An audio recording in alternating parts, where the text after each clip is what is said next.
వారాహి నవరాత్రుల సందర్భంగా అష్టైశ్వర్యాల కొరకై అత్యంత శక్తివంతమైన శ్రీ వారాహి పాశుపత హోమం సంప్రదించండి. నమస్కారం గురుగారు. శ్రీమాత్రే నమః. గురుగారు, శని వక్రగతి వల్ల ఏ రాశికి ఎలా ఉంటుంది ఈ రాబోవు 4.5 మాసాల పాటు, అనగా జూలై డిసెంబర్ వరకు ఎలా ఉంటుందో మనమైతే తెలియజేస్తూ వస్తున్నాము. ఇప్పుడు వచ్చేసి మనం మిథున రాశి దగ్గర ఉన్నాం. ఈ మిథున రాశి వారికి ఎలా ఉంటుంది గురుగారు? తప్పకుండా అండి. వీళ్ళకి శని ప్రస్తుతం 10వ స్థానంలో ఉన్నాడు.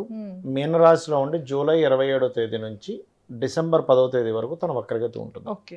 ఈ వక్రగతి వల్ల కలిగే ఫలితాలు, వీళ్ళకి ఎటువంటి విషయాల్లో జాగ్రత్తగా ఉండాలి అనేటువంటి అంశాలు చెప్తుంది నేనైనప్పటికీ చెప్పిస్తుంది సాక్షాత్ లలితా అమ్మవారిగా భావిస్తూ ఆ లలితాంబిక అమ్మవారి యొక్క అనుగ్రహం పరిపూర్ణంగా కలగాలని ఈ యొక్క మిథున రాశి వారికి కోరుకుంటూ, ఇక్కడ గమనించినట్లయితే దశమ స్థానము అనేటువంటిది వృత్తి స్థానం అండి.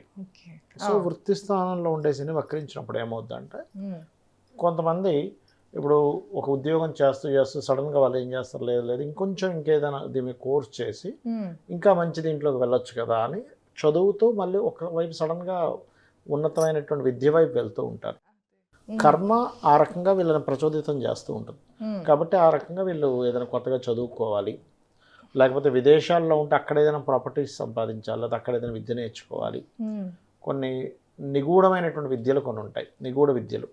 అలా ఆ రకంగా నిగూఢ విద్యలు ఏదైనా నేర్చుకోవాలి అనేటువంటి యోగాన్ని ఈ యొక్క శని వక్రించినటువంటి శని దశమంలో ఉండడం వల్ల కలిగిస్తుంది. ఓకే, అది. ఇక రెండవ విషయం ఏమిటి అంటే, ఇక్కడ వీళ్ళు ఈ ప్రాపర్టీస్ తీసుకునే యోగం కూడా ఉంది అని చెప్పుకున్నాం కదా. అయితే ఇక్కడ ఏంటంటే మనకి చూడండి, ఎప్పుడు కూడా ఎలా ఉంటాయంటే, మనకు మామూలుగా చాలా ఆపర్చునిటీస్ వస్తుంటాయి. ఎవరు వస్తారు, రియల్ ఎస్టేట్ వాళ్ళు వస్తారు, ఏమంటే పలానా దగ్గర శంషాబాద్ దగ్గర ఒకటి ఉందంటాడు, లేకపోతే ఇంకో దగ్గర ఎక్కడో ఉందంటాడు, ఇంకో దగ్గర ఎక్కడో షామీర్పేటలో ఉందంటారు. ఇక్కడ ఏంటి, వచ్చే అవకాశాలు వస్తుంటాయి, కానీ మీరు దేన్ని చూజ్ చేసుకుంటారు ఈజ్ మోస్ట్ ఇంపార్టెంట్. అది పెళ్లి సంబంధాలు కావచ్చు, భూమి కొనుక్కోవడం కావచ్చు, వ్యాపారం చేయడం కావచ్చు. రైట్ డెసిషన్ రైట్ టైంలో తీసుకోగలగాలి. వీళ్ళకి కర్మకారకుడేమో ఏదైనా ప్రాపర్టీ తీసుకునే యోగాన్ని ఇస్తుంది, కానీ ప్రాపర్టీ హౌస్లో అసలు ఏ గ్రహం ఉందో చూసుకోవాలి. వీళ్ళకి 2 ఆగస్టు వరకు శుక్రకేతువులు కలిసి 3లో ఉంటారు కాబట్టి ఇక్కడ కొనే యోగం కాదు, అమ్మేసే యోగం ఇదంతా. 2 ఆగస్టు నుంచి 1 మంత్ ఆఫ్ పీరియడ్లో వీళ్ళకి రాశి నుంచి 4వ భావంలో శుక్రుడు ఉంటాడు. అప్పుడు కూడా కొనకూడదు, అంటే ఆగస్టు తర్వాత వరకు వీళ్ళు కొనకూడదు. సర్వసాధారణంగా మిథునం వారు ఏంటంటే బాగా తెలివితేటలు, బాగా లాజికల్గా ఆలోచించడము, ఈ తత్వం కలిగి ఉంటుంది. కానీ ఎప్పుడైనా సరే కర్మ చూపించేటప్పుడు ఇవన్నీ కూడా మర్చిపోతాం ఒక్కోసారి. ఇన్ని లాజిక్స్, ఇంత ప్లానెడ్, ఇంత టెక్నికల్గా ఉండేదన్నీ మర్చిపోయి ఒక్కసారిగా వీళ్ళు రాంగ్ స్టెప్ వేస్తారు. కాబట్టి వీళ్ళు ఎట్టి పరిస్థితుల్లో ఉద్యోగం విషయంలో తొందరపడి ఏమైనా మానేస్తున్నామా, ప్రాపర్టీ విషయంలో ఏమైనా మనం తొందరపడి తీసుకుంటున్నామా చూసుకోవాలి. ఎందుకంటే అప్పుడే మనకి ఎలా ఉంటుంది అంటానండి, ఇప్పుడు ఒక ప్రాపర్టీలో ఇరుక్కోవాలనుకోండి, ఆ టైంకే వాడికి డబ్బులు వస్తాయి. డబ్బులు వచ్చాయి కదా, ఇంకేముంది, వీళ్ళు ఓకే అంటున్నారు, కొనేద్దాం, మళ్ళీ ఖర్చు అయిపోతాయి, చిల్లర డబ్బులు అయిపోతాయి అని టక్కన కొంటారు. రాంగ్ స్టెప్ పడుతూ ఉంటుంది ప్రాపర్టీ కొనే విషయంలో వీళ్ళు. అందుకని ఆగస్ట్ ఎండింగ్ వరకు ఎటువంటి ప్రాపర్టీస్ తీసుకోకూడదు. ఆగస్ట్ తర్వాత తీసుకునే యోగం ఉంది వీరికి. హైయర్ ఎడ్యుకేషన్లో బాగుంది. ఒకవేళ సరే ఉద్యోగం మానేయాలని లేదు నాకు, కానీ కంపెనీ వాళ్ళే తీసేద్దాం అనుకుంటున్నారు, నా ఉద్యోగం నిలబడాలి అంటే ఏం చేయాలి అంటే, ఓం మాణిక్య మకుటాకార జానుద్వయ విరాజితాయే నమః. ఇది కనుక చేస్తే ఖచ్చితంగా వీళ్ళకి ఉద్యోగం అనేటువంటిది నిలబడుతుంది. వీళ్ళు ఎక్కువగా అమ్మవారి యొక్క సాధన, గణపతి యొక్క సాధన ఎక్కువగా చేస్తూ ఉండాలి, ఖచ్చితంగా బాగుంటుంది వీరికి. ఇంట్లో వీలైనంత మటుకు శుక్రుడు ఎప్పుడైతే 4వ భావంలో ఉంటాడో, ఇంట్లో వీలైనంత మటుకు ఎక్కువ లలిత ప్లే చేస్తూ ఉండాలి మిథునం వారు. ఎందుకంటే గృహస్థానం కదండి, గృహస్థానంలో శుక్రుడు నీచబడ్డప్పుడు ఏమవుతుందంటే మనకు తెలియకుండా ఇంట్లో కొన్ని నెగిటివ్ ఎనర్జీస్ వస్తూ ఉంటాయి. కాబట్టి మనం ఒక వీడియోలో చూపించాం ఇంట్లో ఉండే నెగిటివ్ ఎనర్జీ ఎలా పోవాలి, అది ఆ రకంగా చేసుకున్నా సరే ఇంట్లో ఉండే నెగిటివ్ ఎనర్జీ అనేటువంటిది పోతుంది. గురుగారు, ఈ వక్రగతి గురించి మనం మాట్లాడుతూ ఉన్నాం. మిథున రాశి వారికి ఏ గ్రహం వక్రిస్తే ఎలాంటి ఫలితాలు ఉంటాయంటారు? తప్పకుండా అండి. ఇంకొక విషయం చెప్పేసి ఆ విషయం చెప్తాను. శుక్రుడు నీచబడ్డప్పుడు ఏంటంటే వాహనం మీద అతివేగం కూడా పనికిరాదు ఈ ఆగస్ట్ ఎండింగ్ వరకు వీళ్ళకి. ఎందుకంటే నీచబడి ఉన్న శుక్రుడు ఉండడం వేరు, వక్రించిన శని చూస్తున్నాడు దాన్ని. సో ఇది ఖచ్చితంగా జాగ్రత్త పడాలి. ఎందుకంటే 8th లార్డ్ చూస్తున్నాడు, 8th హౌస్ అంటేనే ఆకస్మిక సంఘటనలు. కాబట్టి వీళ్ళు ఖచ్చితంగా వాహనం మీద వెళ్ళేటప్పుడు అతివేగము, అన్ఎక్స్పెక్టెడ్గా సడన్గా ఎప్పుడు ఏమవుతుందంటే, వెళ్తూ ఇటు తిరగాలి కదా అని గబుక్కుని తిప్పేస్తాం, వెనక నుంచి ఏ కారు వస్తుంది ఏమొస్తుందో చూసుకోకుండా. అన్ఎక్స్పెక్టెడ్గా డ్రైవింగ్లో తీసుకునే డెసిషన్స్, లైఫ్లో తీసుకునే అన్ఎక్స్పెక్టెడ్ డెసిషన్స్, లేకపోతే ఏదైనా ప్రాపర్టీ విషయంలో, విద్యా విషయంలో అన్ఎక్స్పెక్టెడ్ థింగ్స్ ఏమీ చేయకూడదు.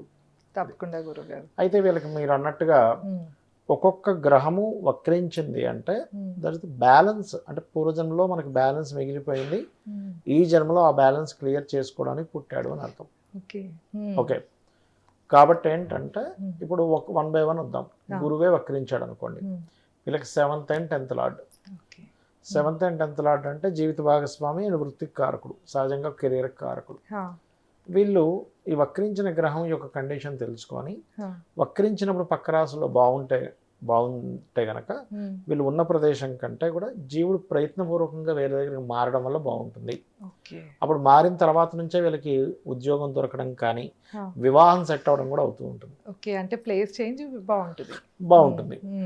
అండ్ అట్లాగే మనకి చూసుకుంటే ఈ శని వక్రించాడు అనుకోండి, వీళ్ళకి 8th and 9th లార్డ్ అవుతాడు.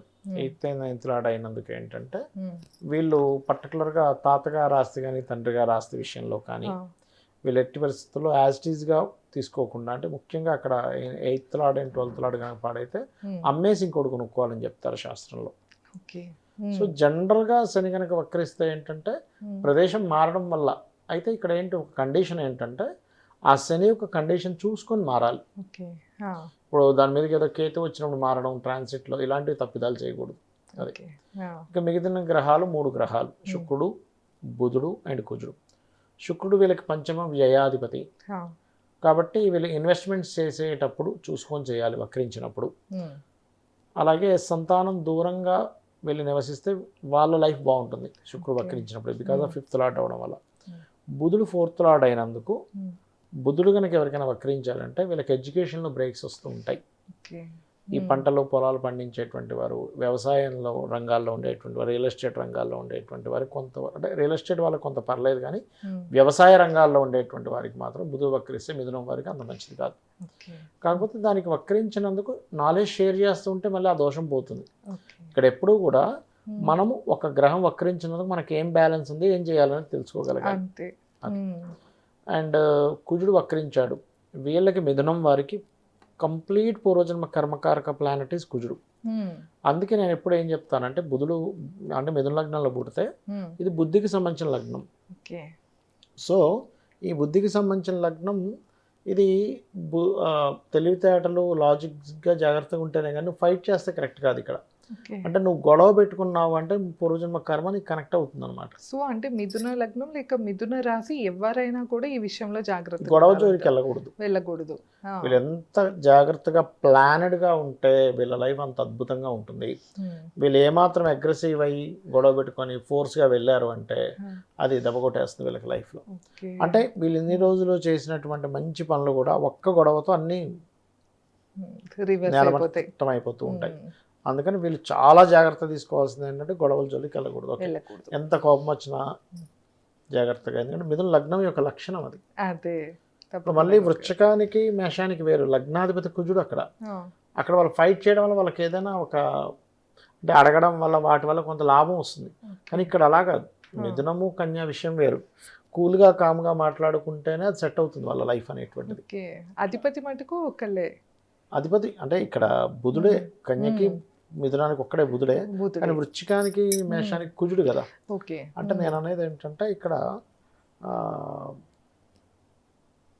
ఒక సాఫ్ట్గా ఉండే ఒక విషయం ఉందండి, ఎగ్జాంపుల్, లేకపోతే హ్యార్ష్గా చేసే విషయం ఉంది. సాఫ్ట్గా డీల్ చేసే సాఫ్ట్గానే డీల్ చేయాలి అంతే. అంటే చిన్నపిల్లల్ని మీరు చాలా జాగ్రత్తగా డీల్ చేస్తే వాళ్ళు వింటారు, కానీ ఏదో గట్టి క్యాకులేసి వాళ్ళకి అర్థం కాదు, ఏం చేస్తారు. అట్లా ఏంటంటే ఇప్పుడు ఒక ఎగ్జాంపుల్ ఒక దున్నపోతుంది, దాని దగ్గరికి వెళ్ళి ఒక రోజు ఇచ్చి నువ్వు లేకమ్మా, నువ్వు లేచి నువ్వు చక్కగా మన బండికి వెళ్దాం అంటే అది లేక దానికి అర్థం కాదు. దాన్ని నడిపించేవాడు ఏం చేస్తాడు, కొరడ తీసుకుని టక్కన కొడతాడు, అది టక్కన లేస్తుంది. అట్లా ఏంటంటే దేన్ని ఎట్లా డీల్ చేయాలి, వాళ్ళ లగ్నం ఏంటనే దాని మీద ఆధారపడి ఉంటుంది అంతే. అట్లా తప్పకుండా గురుగారు. వీళ్ళు ఏ దైవారాధన చేసుకోవాలంటే వీళ్ళు ఎక్కువ అమ్మవారి ఆరాధన చేయాలి. కాళికా టెంపుల్స్కి వెళ్తే మంచిది. ఇప్పుడు ప్రస్తుతం గోచారంలో రాహు ఉన్నాడు కాబట్టి దుర్గా ఆలయాలకు వెళ్ళడం చాలా మంచిది. 9th లో రాహు ఉన్నందుకు వీళ్ళు ఎక్కువగా ఇప్పుడు పితృదేవత ఆరాధన చేస్తే చాలా మంచిది ఇప్పుడు ఉండే కండిషన్లో. తప్పకుండా గురుగారు. సో విన్నారు కదా, మనకి ముఖ్యంగా మిథున రాశి గురించి అయితే ఈ వీడియోలో తెలుసుకుంటూ వచ్చాము. ఇంకా మీరు ఎలాంటి సమస్యతో ఇబ్బంది పడుతున్నా నేరుగా గురుగారిని సంప్రదించాలి అంటే స్క్రీన్ పైన స్క్రోల్ అయ్యే నెంబర్కి కాంటాక్ట్ అవ్వచ్చు. ధన్యవాదాలు.